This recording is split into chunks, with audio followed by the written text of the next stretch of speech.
जय हिंद दोस्तों। आप सभी का एम.के. शाह क्लासेस में स्वागत है।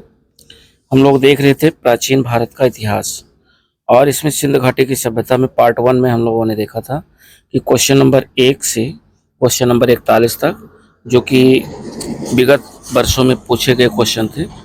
और आज हम लोग उसी सिंधु घाटी सभ्यता में पार्ट 2 देखेंगे, जिसमें से क्वेश्चन नंबर 41 से लेकर 42 से लेकर के क्वेश्चन नंबर 82 तक, क्योंकि ये हर स्टेट पीसीएस आरओ में क्वेश्चन पूछे गए हैं और बहुत ही इंपॉर्टेंट क्वेश्चन है दोस्तों। तो वीडियो को एंड तक जरूर देखिएगा। और इसमें क्वेश्चन वही रखे गए हैं जो कि अब तक के पूछे गए हैं पीवाई की क्वेश्चन के रूप में। तो देर न करते हुए वीडियो को शुरू करते हैं। और यदि चैनल पे पहली बार हैं तो चैनल को लाइक, शेयर और सब्सक्राइब जरूर करें। पहला क्वेश्चन कह रहा है कि सिंधु घाटी सभ्यता का पत्तन नगर था। वेरी वेरी इंपॉर्टेंट क्वेश्चन है। तो सिंधु घाटी सभ्यता का जो पत्तन नगर था वो दोस्तों था लोथल। राइट ऑप्शन 42 नंबर का सी विकल्प सही है, लोथल। उसके बाद क्वेश्चन नंबर 43 कह रहा है कि निम्नलिखित में से कौन सा एक हड़प्पा का बंदरगाह है। तो हड़प्पा का जो बंदरगाह है, 4 ऑप्शन दिए हुए हैं और चारों में जो राइट ऑप्शन है वो बी विकल्प सही है, लोथल। हड़प्पा का जो बंदरगाह है वो लोथल है, यानी 43 नंबर का जो राइट ऑप्शन है वह बी विकल्प है, लोथल। क्वेश्चन नंबर 44 कह रहा है कि निम्न में से किस हड़प्पा कालीन स्थल से हल का टेराकोटा प्राप्त हुआ है। तो ये 5 ऑप्शन इसमें दिया हुआ है, चूंकि बीपीएससी का क्वेश्चन है। और इसमें जो राइट ऑप्शन है वो बनावली है, यानी बी विकल्प सही है इसका। 44 में जो बनावली है, बनावली से जो है ये हल का टेराकोटा प्राप्त हुआ है। तो राइट ऑप्शन 44 का बी विकल्प सही है। 45 नंबर क्वेश्चन देखते हैं। कह रहा निम्नलिखित में से कौन सा सिंधु घाटी की सभ्यता से संबंधित नहीं है। ये आपको बताना है कि कौन सा ऐसा स्थल है जो कि सिंधु घाटी सभ्यता से संबंधित नहीं है। तो कालीबंगा है, रोपड़ है, लोथल है, लेकिन पाटिल पुत्र जो है ये सिंधु घाटी सभ्यता से संबंधित नहीं है। राइट ऑप्शन 45 का सी विकल्प सही है। और उसके बाद 46 नंबर क्वेश्चन हम लोग देखते हैं। 46 नंबर क्वेश्चन कह रहा है कि भारत में हड़प्पा का बृहद स्थल है। तो हड़प्पा में वो भारत में जो हड़प्पा का बृहद स्थल है वो दोस्तों कहाँ है, आप लोग गेस करते रहिए, क्योंकि हम लोग जो है एनसीईआरटी सार संग्रह वन लाइनर इससे रिलेटेड जो है इसकी प्लेलिस्ट बनी हुई है। जो लोग एनसीईआरटी सार संग्रह ना देखे हों देख सकते हैं। और वो जब ख़त्म हो गया वन लाइनर तो फिर उसी से रिलेटेड चैप्टर जो है ऑब्जेक्टिव आपको दिए जा रहे हैं। तो 46 नंबर का जो राइट ऑप्शन है वो ए विकल्प सही, राखीगढ़ी। राखीगढ़ी जो है ये भारत में हड़प्पा का बृहद स्थल है। 46 का राइट ऑप्शन ए विकल्प, राखीगढ़ी। 47 नंबर क्वेश्चन कह रहा है कि भारत का सबसे बड़ा हड़प्पा जो पुरा स्थल है वो कौन सा है। तो भारत का सबसे बड़ा हड़प्पा पुरा स्थल वो है राखीगढ़ी। तो राइट ऑप्शन 47 का डी विकल्प सही है, राखीगढ़ी ये भारत का सबसे बड़ा हड़प्पा पुरा स्थल है। उसके बाद 48 नंबर क्वेश्चन कह रहा है कि जो है स्थापित सिंधु घाटी सभ्यता जिन नदियों के तट पर बसी थी वह कौन कौन सी नदियां थी। सिंधु थी, झेलम थी, चेनाब थी या गंगा थी। कह रहा है उपयुक्त कोड से सही उत्तर का चयन करना है। तो 48 नंबर का जो है इसमें जो सिंधु घाटी सभ्यता जिन नदियों के तट पर बसी थी और वो नदियां हैं, एक तो सिंधु थी, दूसरा था चेनाब था और तीसरा झेलम था। यानी इन तीनों नदियों के तट पर जो है सिंधु घाटी की सभ्यता बसी हुई थी। तो राइट ऑप्शन इसका अगर देखा जाए तो बी विकल्प सही, 1, 2 और 3। 48 नंबर के बाद में हम लोग देखते हैं 49 नंबर क्वेश्चन। 49 नंबर क्वेश्चन कह रहा है कि सिंधु घाटी के लोग विश्वास करते थे। तो सिंधु घाटी के जो लोग हैं वो विश्वास करते थे मात्र शक्ति पर। तो राइट ऑप्शन 49 का डी विकल्प सही है, मात्र शक्ति। उसके बाद 49 नंबर के बाद 50 नंबर क्वेश्चन कह रहा है कि सिंधु घाटी के लोग पूजा करते थे। सिंधु घाटी के जो लोग थे वो किसकी पूजा करते थे। तो सिंधु घाटी के लोग पशुपति की पूजा करते थे। राइट ऑप्शन 50 का ए विकल्प सही है, पशुपति। 51 नंबर क्वेश्चन कह रहा है कि मोहनजोदड़ो एवं हड़प्पा कि पुरातात्विक खुदाई के जो प्रभारी थे वो कौन थे? तो मोहनजोदड़ो एवं हड़प्पा के जो पुरातात्विक खुदाई के जो प्रभारी थे वो थे सर जॉन मार्शल। यानी राइट ऑप्शन 51 का बी विकल्प सही है। सर जॉन मार्शल मोहनजोदड़ो एवं हड़प्पा की पुरातात्विक खुदाई के प्रभारी थे। और 52 नंबर क्वेश्चन कह रहा है कि सिंध घाटी सभ्यता की खोज निकालने में जिन दो भारतीयों का नाम जुड़ा है वह कौन से हैं? तो ये आपको बताना है। और इसमें जो 52 नंबर का जो राइट ऑप्शन है, एक तो राखाल दास बनर्जी, दूसरा दयाराम साहनी। तो राखाल दास बनर्जी और दयाराम साहनी ये दो भारतीय थे जिनका नाम सिंध घाटी सभ्यता की सभ्यता को खोज निकालने में इन दोनों लोगों का नाम जो है जुड़ा हुआ है। तो 52 नंबर का राइट ऑप्शन ए विकल्प सही है। 52 नंबर के बाद 53 नंबर क्वेश्चन कह रहा है, 53 नंबर कह रहा है कि निम्नलिखित में से कौन सुमेलित नहीं है, ये आपको बताना है। तो इसमें देखिए हड़प्पा से ये दयाराम साहनी, चूँकि दयाराम साहनी ने ही हड़प्पा की खोज की थी तो ये सही है और हमें छांटना है जो सही नहीं है। दूसरा कह रहा है लोथल, ये आपके गुजरात में पड़ता है और इससे जो है SR राव संबंधित, ये भी सही है। कोटदा ये JP जोशी से रिलेटेड है, ये भी सही है। लेकिन जो धौलावीरा है, धौलावीरा से रिलेटेड BK थापड़ नहीं है, तो ये सही सुमेलित नहीं है, डी विकल्प, और डी ही हमारा राइट आंसर होगा क्वेश्चन नंबर 53 का। तो 53 नंबर के बाद 54 नंबर क्वेश्चन हम लोग देखते हैं। और 54 नंबर क्वेश्चन कह रहा है कि हड़प्पा का उत्खनन करने वाला पहला पुरातत्वविद जो इसके महत्व को नहीं समझ पाया था वो कौन थे?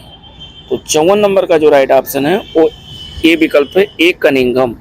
ए कनिंघम जो थे वो हड़प्पा का उत्खनन करने वाले पहले पुरातत्वविद थे और जो इसके महत्व को नहीं समझ पाया।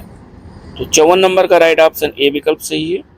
55 नंबर क्वेश्चन देखते हैं और 55 नंबर क्वेश्चन कह रहा है कि निम्नलिखित में से कौन हड़प्पा और मोहनजोदड़ो के उत्खनन से संबंधित नहीं थी, ये आपको बताना है। तो 55 नंबर का जो राइट ऑप्शन है वह डी विकल्प सही है, BA Smith. BA Smith Harappa और मोहनजोदड़ो के उत्खनन से संबंधित नहीं है।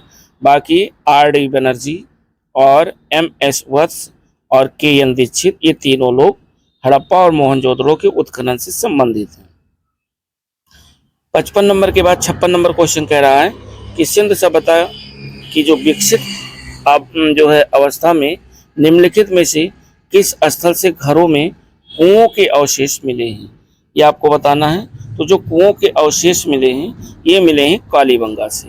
राइट ऑप्शन 56 नंबर का बी विकल्प सही है, कालीबंगा। 56 नंबर के बाद 57 नंबर क्वेश्चन कह रहा है जो कि कोड पर आधारित है और इन्हें कालक्रम के अनुसार जो है व्यवस्थित करना है। इसमें कह रहा है कि भारत में निम्नलिखित के आने का सही कालक्रम क्या है? पहले सोने के सिक्के आए या आहत मुद्रा चांदी के सिक्के आए या लोहे का हल आया या नगर संस्कृति? कह रहा है नीचे दिए गए कोड का प्रयोग कर सही उत्तर का आपको चयन करना है। तो इसमें देखिए सबसे पहले अगर इन चारों में देखा जाए तो नगर संस्कृति, उसके बाद में लोहे का हल और उसके बाद में आहत मुद्रा में चांदी के सिक्के आए, फिर लास्ट में सोने के सिक्के आए। इस हिसाब से अगर देखा जाए तो 4 3 2 1 यानी 57 नंबर का जो राइट ऑप्शन है वह डी विकल्प सही है, 4 3 2 1।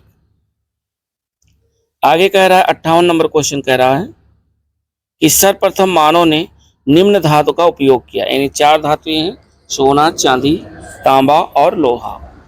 तो इनमें आपको बताना है कि सबसे पहले मानव ने किस धातु का उपयोग किया। तो ये किया था तांबा का।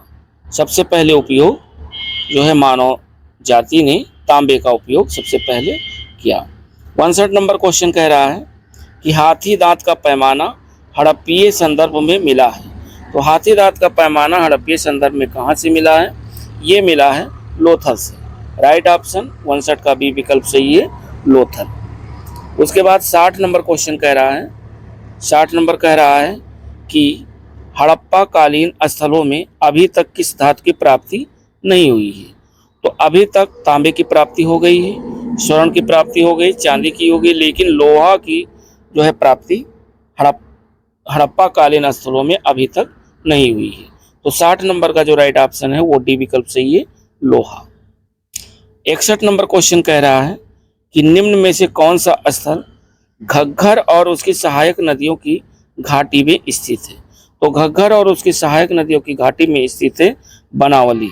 तो बनावली जो स्थल है वो घग्गर और उसकी सहायक नदी घाटी में स्थित है। राइट ऑप्शन 61 का डी विकल्प सही है, बनावली। 61 नंबर के बाद 62 नंबर क्वेश्चन कह रहा है कि निम्नलिखित कथनों पर विचार करना है और उसके बाद सही कोट का चयन करना है। तो पहला कह रहा मोहनजोदड़ो हड़प्पा रोपड़ एवं कालीबंगा सिंध घाटी सभ्यता के प्रमुख स्थल हैं। और उसके बाद में कह रहा है, तो ये तो सही है, मोहनजोदड़ो हड़प्पा रोपड़ एवं कालीबंगा इस सिंध घाटी सभ्यता के प्रमुख स्थल हैं, एकदम राइट है।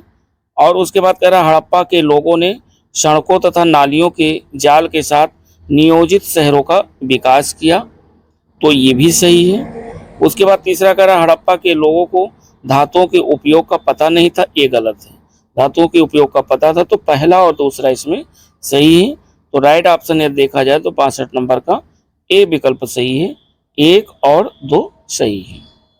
उसके बाद क्वेश्चन नंबर जो है 63, ये कथन और कारण पर आधारित है। 63 नंबर में कह रहा है कि कथन ये कि मोहनजोदड़ो तथा हड़प्पा नगर अब विलुप्त हो गए हैं, और कारण जो है आर कह रहा है कि वह खुदाई के दौरान प्रकट हुए थे। उपयुक्त के संदर्भ में कौन सा कथन सही है यह आपको बताना है। तो इसमें कथन और कारण दोनों सही है और कथन कारण की सही व्याख्या नहीं कर रहा है। तो राइट ऑप्शन 63 नंबर का बी विकल्प सही है। और उसके बाद 64 नंबर क्वेश्चन देखते हैं। 64 नंबर क्वेश्चन कह रहा है कि हड़प्पन संस्कृति के संदर्भ में शैलकृत स्थापत्य के प्रमाण कहाँ से मिले? तो हड़प्पा संस्कृति में शैलकृत स्थापत्य के जो प्रमाण हैं वह मिले हुए हैं जो है धौलावीरा से। तो राइट ऑप्शन 64 का बी विकल्प सही है, धौलावीरा। 65 नंबर क्वेश्चन कह रहा है कि धौलावीरा जिस राज्य में स्थित है वह कौन सा राज्य है? तो धौलावीरा जो स्थित है वह आपके गुजरात राज्य में स्थित है। राइट ऑप्शन 65 नंबर का ए विकल्प सही है, गुजरात। 65 नंबर के बाद 66 नंबर क्वेश्चन कह रहा है कि कौन सा हड़प्पीय नगर 3 भागों में विभक्त है? यानी लोथल विभक्त है, या कालीबंगा विभक्त है, या जो है धौलावीरा विभक्त है, या सुरकोटदा विभक्त है। तो इसका जो राइट ऑप्शन है वह सी विकल्प सही है, धौलावीरा। धौलावीरा आपके ये हड़प्पीय स्थल है जो 3 भागों में विभक्त है। तो 66 नंबर का राइट ऑप्शन सी विकल्प सही है। और उसके बाद 67 नंबर क्वेश्चन कह रहा है कि निम्नलिखित में से कौन से स्थल पर 3 नगरों के अवशेष प्राप्त हैं? तो 3 नगरों के जो अवशेष मिले हुए हैं वो मिले हुए हैं धौलावीरा में। तो राइट ऑप्शन 67 का जो है डी विकल्प सही है, धौलावीरा। और 67 नंबर के बाद 68 नंबर क्वेश्चन हम लोग देखते हैं। 68 नंबर कह रहा है कि निम्नलिखित में से कौन सा प्राचीन नगर अपने उन्नत जल संचयन और प्रबंध प्रणाली के लिए सुप्रसिद्ध है, जहां बांधों की श्रृंखला का निर्माण किया गया था और संबद्ध जलाशयों में नहर के माध्यम से जल को प्रवाहित किया जाता था। ये आपको बताना है। और 4 ऑप्शन दिए हुए हैं और चारों में जो राइट ऑप्शन है वो ए विकल्प सही है, धौलावीरा। तो 68 नंबर का जो राइट ऑप्शन है वो ए विकल्प सही है, धौलावीरा। 69 नंबर क्वेश्चन कह रहा है कि एक उन्नत जल प्रबंधन व्यवस्था का साक्ष्य प्राप्त हुआ है। तो एक उन्नत जल प्रबंधन व्यवस्था का जो साक्ष्य प्राप्त हुआ है ये कहाँ से प्राप्त हुआ है ये आपको बताना है। तो ये साक्ष्य मिले हुए हैं आपके धौलावीरा से। राइट ऑप्शन 69 नंबर का बी विकल्प सही है, धौलावीरा। और उसके बाद 70 नंबर क्वेश्चन हम लोग देखते हैं। और 70 नंबर क्वेश्चन कह रहा है कि निम्नलिखित में से किस स्थल से द्विशव संस्कार अर्थात डबल वैरियल का प्रमाण जो है मिला हुआ है? तो ये मिला हुआ है, 4 ऑप्शन आप देख रहे हैं, ये मिला हुआ है लोथल से। राइट ऑप्शन 70 का जो है सी विकल्प सही है, लोथल। लोथल से द्विशव संस्कार जो है का प्रमाण मिला हुआ है। 71 नंबर क्वेश्चन कह रहा है कि हड़प्पन स्थल शनौली के अभी हाल ही में उत्खनन से प्राप्त हुए हैं। तो क्या प्राप्त हुआ है? और ये प्राप्त हुआ है मानव समाधान, अर्थात राइट ऑप्शन 71 का ए विकल्प सही है, मानव समाधान। ये हड़प्पा स्थल शनौली के अभी हाल ही में उत्खनन से प्राप्त हुआ है। और 72 नंबर क्वेश्चन रहा है कि हड़प्पा सभ्यता का स्थल मांडी भारत के किस राज्य में स्थित है? तो मांडी जो भारत के उसमें स्थित है, ये आपको बताना है। तो मांडी स्थित है उत्तर प्रदेश में। राइट ऑप्शन 72 का डी विकल्प सही है, उत्तर प्रदेश। उत्तर प्रदेश में मांडी स्थित है। उसके बाद 73 नंबर क्वेश्चन हम लोग देखते हैं।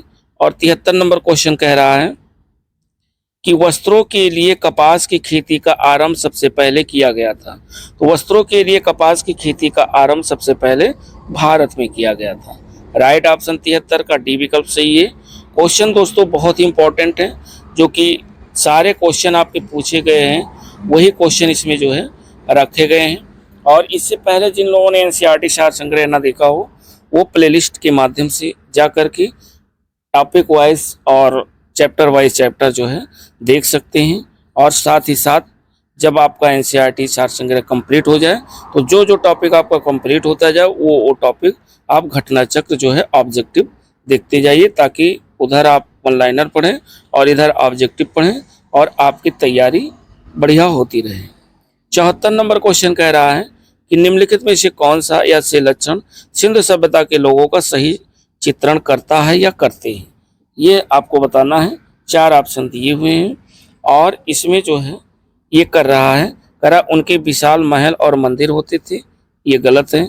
वह देवियों और देवताओं दोनों की पूजा करते थे, ये सही है।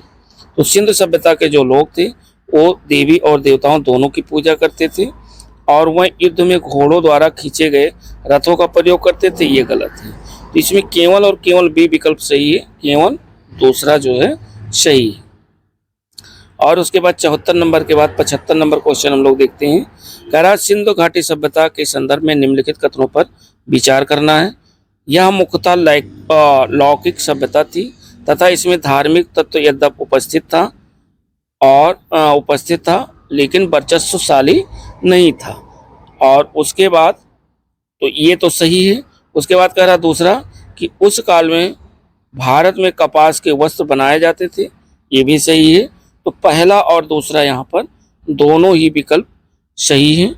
तो इसका जो राइट ऑप्शन होगा वह सी विकल्प होगा, 1 और 2 दोनों सही हैं। 75 नंबर के बाद 76 नंबर क्वेश्चन हम लोग देखते हैं। 76 नंबर कह रहा है कि निम्न स्थानों पर किस एक स्थान पर सिंधु घाटी सभ्यता से संबद्ध विख्यात वृषभ मुद्रा प्राप्त हुई थी?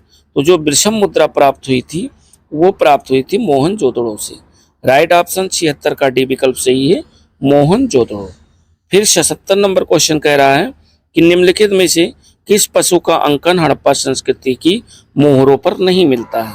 तो हड़प्पा संस्कृति की मोहरों पर आपको ये बताना है कि किस पशु का अंकन नहीं मिलता है। तो ये नहीं मिलता है घोड़ा का, बाकी आपको बैल का मिलेगा, हाथी का, भेड़ का, लेकिन घोड़े का अंकन जो है अभी तक हड़प्पा संस्कृति की मोहरों पर नहीं मिला है। तो 77 नंबर का जो राइट ऑप्शन है वह सी विकल्प सही है। उसके बाद 78 नंबर क्वेश्चन कह रहा है कि किस पशु के अवशेष सिंधु घाटी सभ्यता से प्राप्त नहीं हुए हैं? ये आपको बताना है। तो शेर जो है, शेर के अवशेष जो है सिंधु घाटी सभ्यता से अभी तक प्राप्त नहीं हुए हैं, बाकी घोड़ा, हाथी और गाय के अवशेष सिंधु घाटी सभ्यता से प्राप्त हुए हैं। तो राइट ऑप्शन 78 का ए विकल्प सही है। और उसके बाद 79 नंबर क्वेश्चन कह रहा है कि मृण पट्टिका पर उत्कीर्ण सींग युक्त देवता की कृति प्राप्त हुई है। ये आपको बताना है कहाँ से प्राप्त हुई है, बनावली से या कालीबंगा से। तो मृण पट्टिका पर उत्कीर्ण सींग युक्त देवता की जो कृति है वह प्राप्त हुई है कालीबंगा से। तो 79 नंबर का जो राइट ऑप्शन है वह बी विकल्प है, कहाँ से, कालीबंगा से। और उसके बाद 80 नंबर क्वेश्चन कह रहा है कि निम्नलिखित में से कौन सी सभ्यता नील नदी के तट पर पनपी, यह आपको बताना है। तो नील नदी के तट पर जो सभ्यता पनपी उसका नाम है मिस्र की सभ्यता। यानी राइट ऑप्शन 80 का डी विकल्प सही है। मिस्र की जो सभ्यता थी वह नील नदी के तट पर पनपी थी। तो 80 के बाद यानी 80 नंबर का राइट ऑप्शन डी विकल्प सही है। 81 नंबर क्वेश्चन कह रहा है कि निम्नलिखित सभ्यताओं का उत्तर से दक्षिण का सही क्रम कौन सा, ये आपको बताना है। उत्तर से दक्षिण, तो सबसे उत्तर में आपका जो है कौन सा पड़ेगा और सबसे दक्षिण में कौन सा पड़ेगा। तो 81 नंबर में अगर देखा जाए तो सबसे उत्तर में एज़टेक, उसके बाद में माया, फिर मुइस्का, फिर इंका। ये याद रखिए, एकदम रट लीजिए, उत्तर से दक्षिण और दक्षिण से उत्तर की साइड में। और 81 नंबर के बाद में 82 नंबर क्वेश्चन कह रहा है कि लेखन कला की उचित प्रणाली विकसित करने वाली सर्वप्रथम जो प्राचीन सभ्यता थी वो कौन सी थी। तो लेखन कला की उचित प्रणाली विकसित करने वाली सर्वप्रथम जो प्राचीन सभ्यता थी और वो थी सुमेरिया की सभ्यता। तो 82 नंबर का जो राइट ऑप्शन है वह सी विकल्प सही है, सुमेरिया की सभ्यता। दोस्तों इसमें पार्ट 2 था, ये सिंधु घाटी सभ्यता का पार्ट 2 था। पार्ट 1 में हम लोगों ने क्वेश्चन नंबर 1 से और 41 तक देखा था, और इसमें हम लोगों ने पार्ट 2 में हम लोगों ने देखा है क्वेश्चन नंबर 42 से और क्वेश्चन नंबर 82 तक। ये दोस्तों क्वेश्चन इतने इंपॉर्टेंट हैं, चाहे आपका एग्जाम बीपीएससी हो या आरओआरओ हो या यूपीपीसीएस हो या टीजीटी पीजीटी हो या एलटीजीआईसी, कोई भी एग्जाम हो, सभी एग्जामों के लिए बहुत ही महत्वपूर्ण है। चूँकि घटना चक्र की अगर बात करें तो आधुनिक भारत का इतिहास घटना चक्र कंप्लीट हो गया, उसकी topic wise chapter wise playlist बनी हुई है। जो लोग चाहें तो प्लेलिस्ट के माध्यम से ना आधुनिक भारत का इतिहास देख सकते हैं, मध्यकालीन भारत का इतिहास घटना चक्र देख सकते हैं, और ये एंशियंट हिस्ट्री ये शुरू हुआ है जो कि दूसरा चैप्टर का ये दूसरा लेक्चर है दूसरे टॉपिक का। आप उसके बाद हम लोग देखेंगे वैदिक सभ्यता। तो ध्यान रखिएगा, चैनल पे बने रहिए और चैनल को लाइक जरूर कर दिया करिए दोस्तों, और अपने मित्रों के साथ शेयर करिए ताकि उन लोगों को भी इसका बेनिफिट मिल सके। मिलते हैं नेक्स्ट वीडियो के साथ, तब तक के लिए दोस्तों नमस्कार, जय हिंद।